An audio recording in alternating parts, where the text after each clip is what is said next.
March 16th, 2015, a terrified child's voice shattered the morning silence. "Mama, the baby's head is open, like open. It's very." The 911 call that followed would haunt everyone who heard it. "Somebody please send the police. My niece's baby. Oh my God, help me." A scene so disturbing that prosecutor Joe Dieters called it one of the most disturbing cases I've ever seen. But just weeks before, Janiyah Watkins was a 3-month-old bundle of warmth and wonder, her world no bigger than the arms that held her. Her mother, Dia, only 20, had whispered promises of love. For a brief moment, it seemed like Janiyah might finally have the family she deserved. Then came that March morning. What happened in those final moments? How does a mother's promise transform into something unthinkable? What warning signs were missed? And why did the systems meant to protect her fail? This is Janiyah's story, and it demands we do better. On December 4th, 2014, the cry of Janiyah Watkins echoed in the delivery room at the University of Cincinnati Medical Center, like a symphony of joy. Janiyah Watkins, 19 years old, and James Brown, the baby's father, welcomed their little angel with all the love they had. Janiyah was Janiyah's first child. Unfortunately, James's name was not on the birth certificate due to his expired documents, but this did not greatly affect the love they had for their daughter. Janiyah was a miracle. Her large, round black eyes sparkled like 2 longing seeds, her cheeks lightly flushed, often dressed in bright-colored clothes with floral patterns.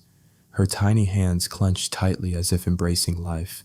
The first time she lay in her mother's arms, Janiyah stopped crying, looking up at Janiyah as if trying to memorize the face of the person who would protect her forever. Janiyah held her daughter, tears of happiness streaming down onto the baby's cheeks. "You will be loved," she whispered to Barbara Owens, the woman who had raised her since childhood. "I will give her all the love I never had." That promise reflected Janiyah's own deprived childhood, a girl who grew up in a dysfunctional family, with a mother suffering from schizoaffective disorder and a father nearly absent, entangled in legal troubles and substance abuse.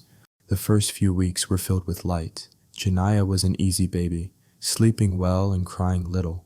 When awake, she observed the world with curious eyes, her tiny fists often raised to her mouth as if exploring taste.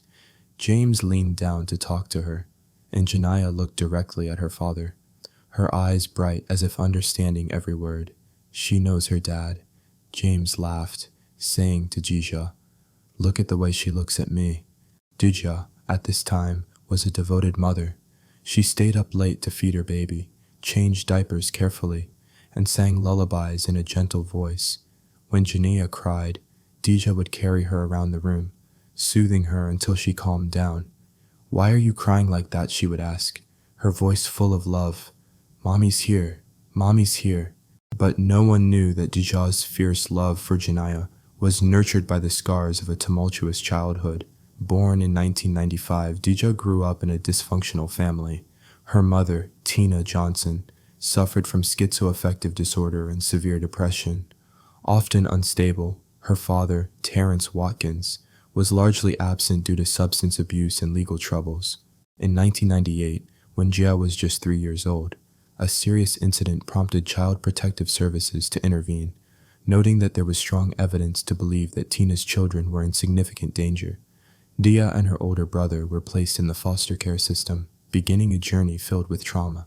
Janiyah spent over a decade moving between foster homes, separated from her brother, with a growing sense of abandonment. When living with her aunt in Cincinnati at age 5, she experienced a brief period of stability, but her aunt could no longer care for her due to personal issues.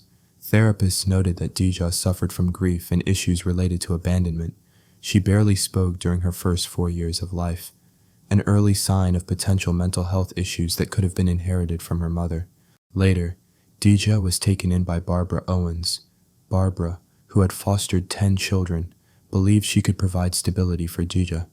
The girl was smart, looked like a normal child, but clearly held a lot inside, Barbara recalled.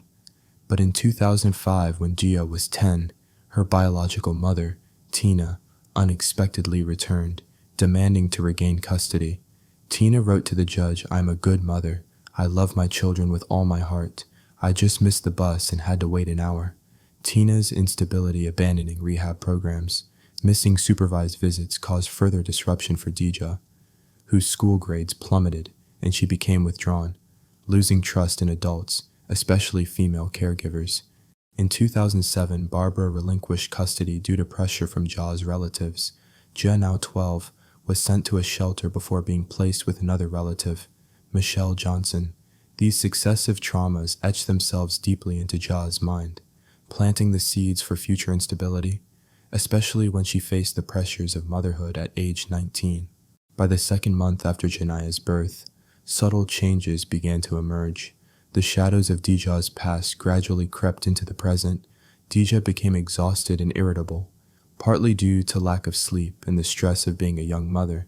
But there was something deeper. She started muttering about evil forces and behaving strangely, sometimes looking at Janiyah with a paranoid gaze. When Janiyah cried at night, the soothing lullabies were gradually replaced by tension. "Why do you keep crying, Mommy's so tired?" Dija's embraces sometimes became tighter than usual, causing Janiyah to squirm uncomfortably, as if sensing a lack of safety. James noticed something was off. "Dija's acting really strange," he told Barbara. "She's completely different, like she's not herself anymore." Barbara replied, "It might just be postpartum fatigue," but deep down, she was worried, recalling Dija's signs of instability from childhood. Janiyah, with a child's instincts, still sought comfort from her mother. When James held her, she was calm, sometimes even smiling. But when Dija held her during moments of emotional unrest, Janiyah often fussed, as if sensing the coldness in her mother's arms. On January 25, 2015, around midnight, neighbors called the police after hearing screams from James in Ja's apartment. When the police arrived, they heard Janiyah crying and Ja muttering incoherently. James's cousin, Chris Scully, opened the door. Revealing a disturbing scene, Ja was tightly holding 7-week-old Janiyah, rocking back and forth, her eyes wild, muttering about evil forces. When the police tried to take the baby, Ja became violently resistant, forcing them to call an ambulance to take her to the University of Cincinnati Medical Center. At the hospital, doctors diagnosed Dija with postpartum psychosis, a rare but extremely dangerous condition affecting approximately 1 in 1,000 mothers. With the risk of harming the child if untreated, the doctor prescribed risperidone, a strong antipsychotic medication, and kept Dija under observation for 72 hours. They warned her not to breastfeed Janiyah, as the medication could harm the baby, and informed social workers that Dija did not understand the severity of her condition. A clear red flag. On January 30th, Dija was discharged with strict conditions. She could only see Janiyah under the supervision of James or his sister, and she had to take her medication regularly. James issued an ultimatum: take the meds or move out. Dija cried, shouting that she had nowhere to go, promising to comply, but secretly did not pick up her medication and continued breastfeeding Janiyah, violating medical orders. By late February 2015, Janiyah was 3 months old. She began to smile genuinely, not just reflexively. Her large round eyes now followed every movement, especially drawn to bright-colored objects. But this was also when the darkness in Ja's mind became more pronounced. Not taking her medication, she sank deeper into paranoia, looking at Janiyah with a strange gaze, as if her daughter were not her own, but a threat. "Why do you keep looking at me like that?" she asked, her voice full of suspicion. "What do you see, Janiyah?" Though just a baby. Sensed the tension. She cried more when her mother held her, squirming uneasily as if trying to escape. James grew increasingly worried. "Dija needs to be checked again," he told Barbara. "She's not okay."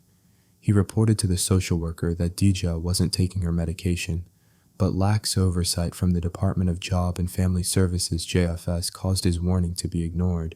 A social worker made an unannounced visit on February 6 but failed to verify whether Dija was taking her medication, a critical failure of the system. There were moments when Ja still showed love for Janiyah as before, feeding her gently and singing soft lullabies. During these times, Janiyah was calm, her eyes lighting up as if rediscovering her mother. But in other moments, when Ja sank into paranoia, She whispered troubling words. I have to protect the world from you. You're so dangerous. Janiyah responded with cries, like a plea for help that went unheard. In early March 2015, the situation became critical. After a court hearing on March 6, the court discovered James's name was not on Janiyah's birth certificate due to expired documentation, requiring a DNA test. The court declared Dija in immediate danger due to her mental condition and refusal to take medication, granting custody of Janiyah to JFS, with temporary care assigned to her aunt, Deborah Stewart. The court order strictly prohibited Dija and James from contacting Janiyah except under supervision, and Deborah was not to allow Dija into her home. But Deborah, elderly and partially blind, could not care for Janiyah alone. When Dija called, crying, Aunt Deb, I have nowhere to go, Deborah relented, letting Dija move in, violating the court order. During a check on March 12th, Deborah lied to the social worker, claiming Ja was not present, concealing the fact that Ja was living with Janiyah without supervision. For Janiyah, her mother's return initially brought joy. She recognized Ja's familiar scent, smiling when Ja held her, but that joy was short-lived. Ja, now deeply immersed in psychosis, looked at Janiyah with hostility. Why won't you be quiet? She muttered when the baby cried. Dija's room became chaotic, mirroring the turmoil in her mind. She startled at invisible threats, mumbling about evil forces and acting increasingly erratic. Janiyah sensed the danger. She cried more, squirming uneasily when her mother cared for her. The hands that once caressed her now became rough. In the final days, from March 13 to 16, Janiyah lived on the edge between love and danger, unaware of the tragedy looming. JFS checked on Janiyah 3 times between March 6 and 13, but failed to detect Dija's violation of the court order. A single unannounced visit or medication verification in the 72 hours before the tragedy could have changed everything. On the afternoon of March 15, 2015, Deborah Stewart's house seemed shrouded in a thick fog. To Deborah, it was just a quiet day, but for Dija, who had gone weeks without taking her medication, this was the day when the invisible entities she believed were real were closer than ever. The whispers in her head had become a constant sound, urging her, they're watching, they're provoking you, you're not safe. She paced around the room, her eyes darting to the dark corners. Every creak of wood or gust of wind through the door's cracks was interpreted as a signal. Her muttering spilled out, sometimes rapid, sometimes hissing. They're provoking her. She's dangerous. She has to disappear. The bedroom was a mirror of her disordered mind, clothes strewn about, items scattered, a mix of musty dampness and sweat filling the air, making the space feel like a suffocating box. In her crib, Janiyah stirred slightly. Hunger made her stomach clench, a familiar sensation usually met with being picked up and fed by her mother. Her first cry rang out, small but persistent, the only language she had, but when her eyes looked up, her mother's image today was different. A cold gaze, eyelashes trembling with tension. Her mother's voice rose, not to soothe. Why do you keep crying? That tone quickened Janiyah's heartbeat, as if her instincts sensed this was not the usual warmth.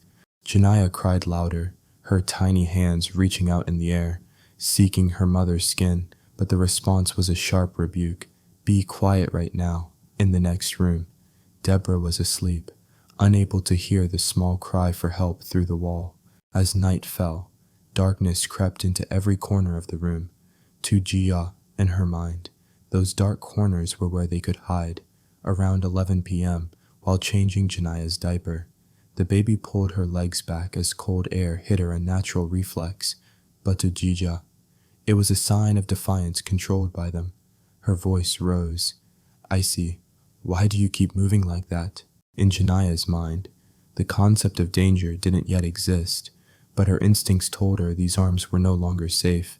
Her cries turned high-pitched and urgent, as if trying to send a desperate signal. Then, suddenly, she was lifted roughly, not to be held, but in a forceful motion that slammed her body against something hard. Once, twice, 3 times, 4 times each impact, a flash of white light in the darkness, accompanied by searing pain. Everything spun, sounds distorted. Her cries became intermittent, her breaths faltering. In Ja's mind, this was striking to stop the threat. When she saw her daughter still breathing, her paranoia urged the next step. She used a hard object to strike Janiyah's head multiple times. To Dija, each blow was a sense of controlling the situation. To Janiyah, each was a wave of pain that made her body convulse, her hands opening and closing unconsciously, her cries now reduced to faint whimpers. When Dija hurriedly went to the kitchen, Janiyah could only hear her own chaotic heartbeat, her vision blurring from pain and fear. Her mother returned with a sharp object, a glint of steel flashing like a cut of fate. The first stabs pierced through her delicate skin, causing a shock of pain so intense that her cries became broken gasps. Ja continued targeting the head and face 15 times, muttering, "Disappear, disappear." In her mind, this was eliminating a danger in Janiyah. Each stab was a darkness swallowing the last remnants of light. When her throat was slashed multiple times, all sound ceased.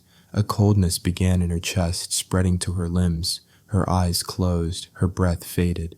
Dija placed the sharp object in her daughter's hand, staging the scene in her mind, and the whispers changed tone. "Good, now it's safe." She returned to her room, pulled the blanket over herself, and her breathing slowed. The house sank into silence, not the silence of peace, but of a life stolen by the very person who had given it. At dawn on March 16, 2015, around 6 a.m., 5-year-old Robert woke up, still groggy and eager for the school bus. He toddled into the kitchen as usual, hoping to find a bowl of cereal or a sweet treat. But when he looked up, his breath was stolen. Before him, on the cold kitchen counter, Janiyah, his 3-month-old sister, lay motionless, her tiny body devoid of warmth. Dark red blood pooled around her, spilling over the counter's edge, the metallic smell hitting his nose. Her head was severed from her body, and in her tiny hand, a large kitchen knife was tightly clutched, as if deliberately placed. Robert's eyes widened, but his body couldn't react, his heart pounding chaotically, his mind blank. A scream erupted, choked and hoarse. The baby's dead. The baby's head is open, running to find his father. His legs felt weak, as if the floor were tilting beneath him. Robert Stewart, his father, felt his heart seize at his son's cry. When he entered the kitchen, the sight before him felt like a stab to the chest. His entire body went cold, his eyes unable to believe what they saw. In that moment, he turned and ran to wake his mother, Deborah Stewart, not daring to look back. Deborah was jolted from sleep, her heart pounding as she heard baby and dead in the same sentence.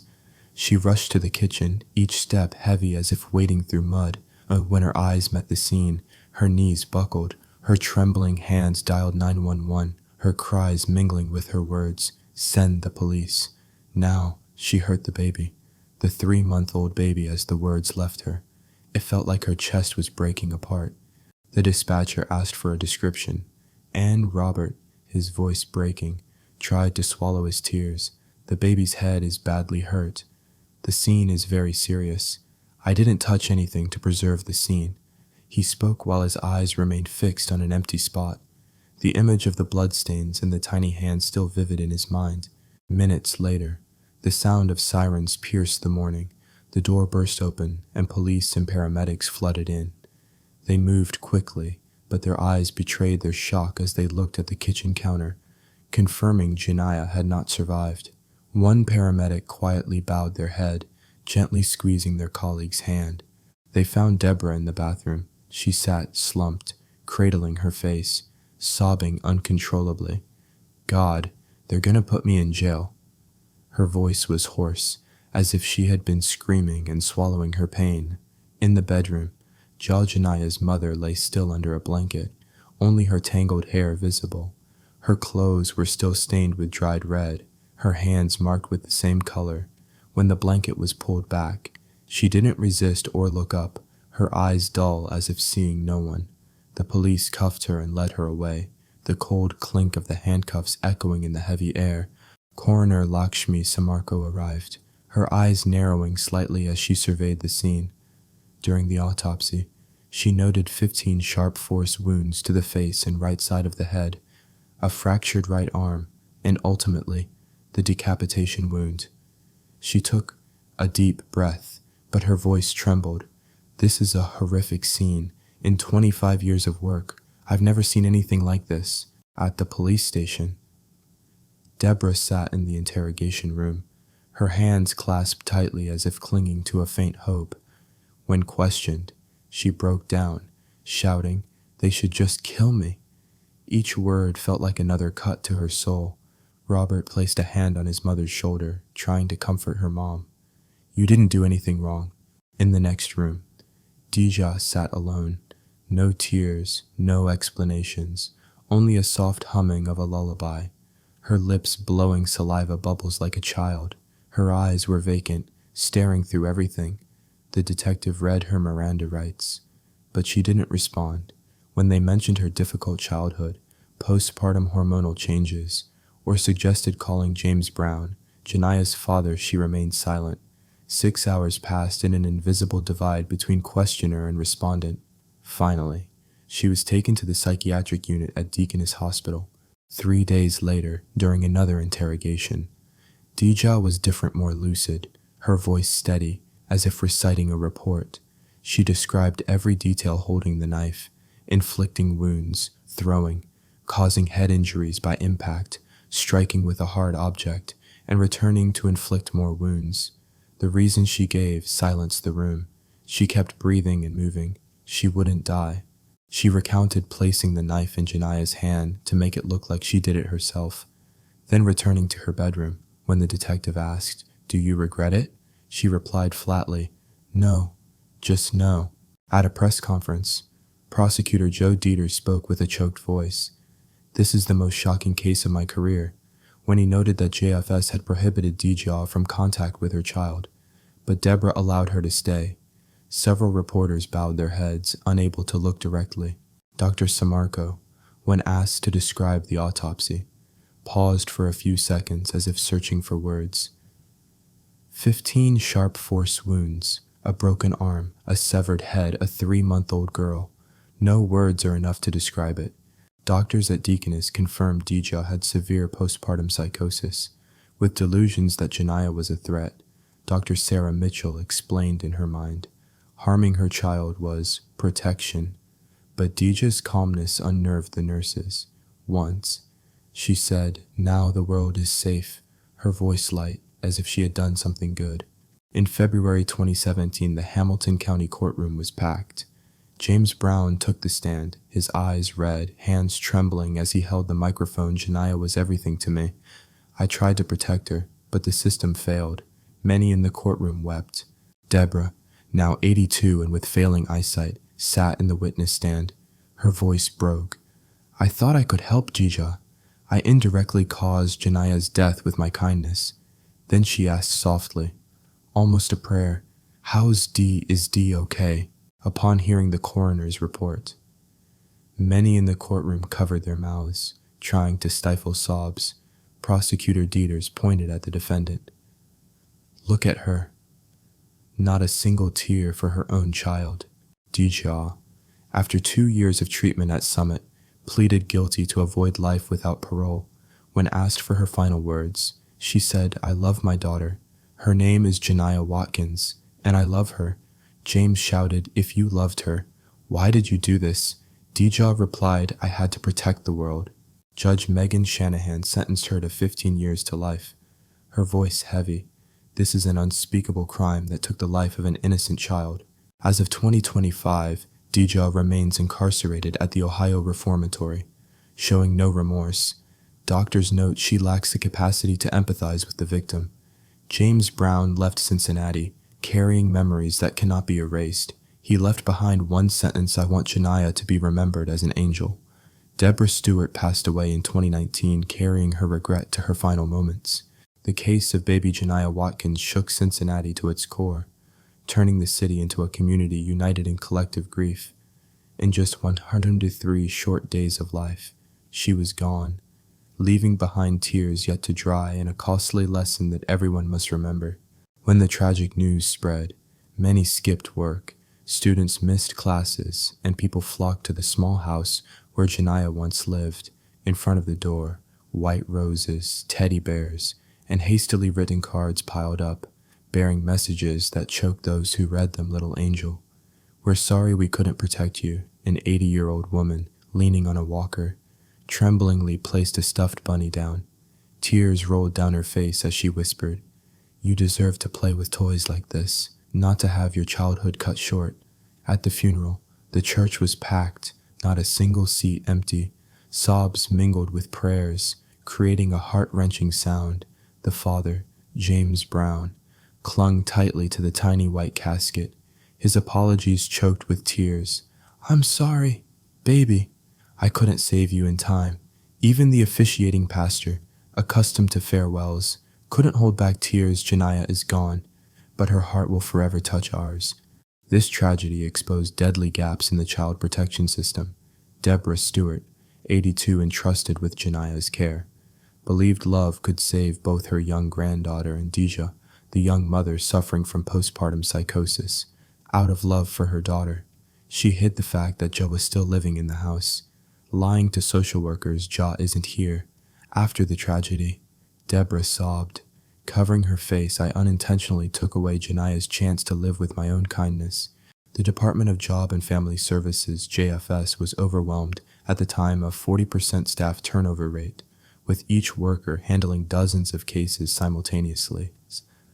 Sarah Martinez, the social worker assigned to Janiyah's case, admitted I had 47 cases. I couldn't thoroughly check each one. Even the healthcare system missed chances to save Janiyah. Jo was correctly diagnosed, but no one ensured she followed treatment. Neighbors had heard strange cries, noticed odd smells, and felt an unsettling atmosphere, but everyone thought someone else would handle it. No one acted, and Janiyah paid with her life. Postpartum psychosis is a silent killer, affecting 1 to 2 in 1,000 mothers, with about 4% potentially harming their children. DJO had all the risk factors: a family history, a traumatic childhood, and refusal of medical treatment. The signs were there early on. She screamed about demons, refused medication, exhibited erratic behavior, and violated the no-contact order with her child, but every warning sign was ignored.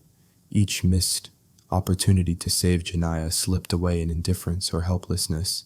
From this tragedy, the lesson emerged clearly. Families must recognize and not ignore dangerous signs in postpartum mothers talking about demons, looking at their child with fear, refusing treatment.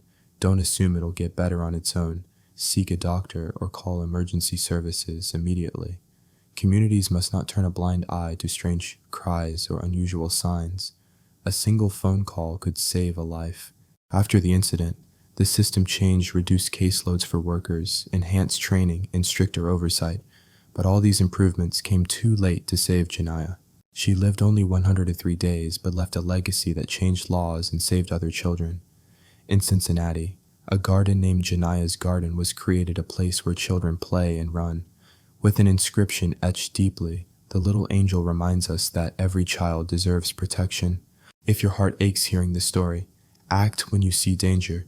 Don't let another Janiyah be lost.